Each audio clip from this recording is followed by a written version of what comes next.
Aí o jornalista começa dizendo assim: foi encontrado morto em Ribeirão Preto um homem, só que esse homem era um crente. Era um crente de uma igreja. E ele deixou uma carta ao lado dele. E na carta ele dizia: se eu estou condenado ao inferno, não adianta viver. Ela vai celebrar jogar a pessoa no inferno. Eu conheço igrejas no Brasil que hoje estão se lapidando, igrejas mais antigas, Sim. que, por exemplo, diziam às pessoas que o pecado para a morte não tinha perdão jamais, né?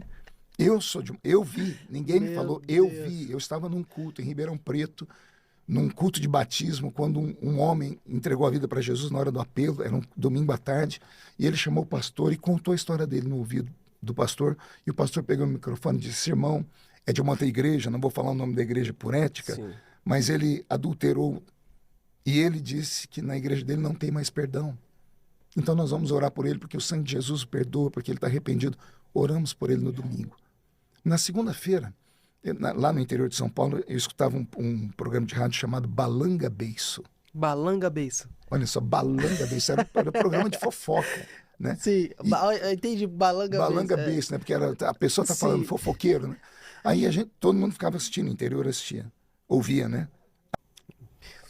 Porque viver com a consciência de que eu estou condenado eternamente é melhor não viver. Então eu adianto a minha punição e me mato. Era o homem que tinha ido na igreja no domingo.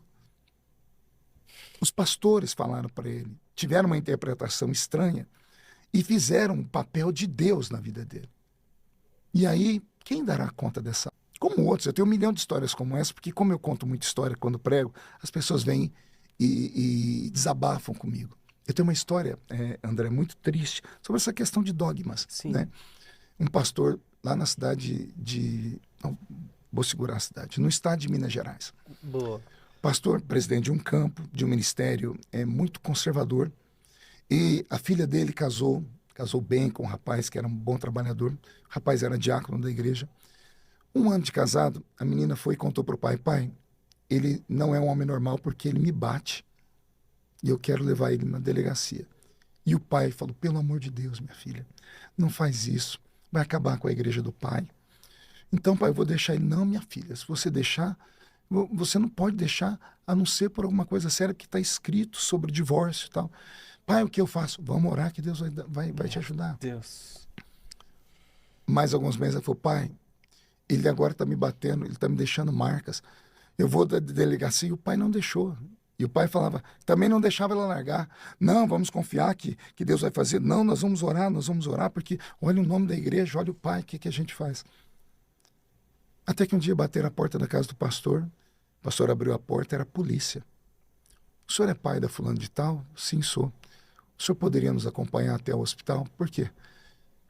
O senhor precisa reconhecer o corpo da sua filha, porque ela foi esfaqueada ontem à noite pelo Meu esposo dela, Deus. o diácono da igreja. Contam as pessoas lá que me contaram a história que no dia do enterro, na hora do velório, no caixão, o pai gritava. Ele se desesperou e disse: por que eu não deixei você se separar? Se a filha tivesse se separado, tivesse buscado a justiça, né? Porque ela morreu, o cara ficou vivo. Ele ia casar, se ele tem essa prática, possivelmente ele ia violar outras mulheres, Sim. né? Mas a religião, a igreja, os dogmas daquela denominação não permitiu que a moça fizesse isso. Então, o pai não teve o nome escandalizado com a filha por causa do divórcio, mas teve o nome escandalizado porque a filha foi morta. Então, existe caso assim, é claro que cada caso é um caso, são casos pontuais, né? É muito difícil. A gente precisa ter um pouquinho mais de humanidade como pastores. Mas só entende de misericórdia quem já precisou dela, né? Só entende de misericórdia quem já precisou dela.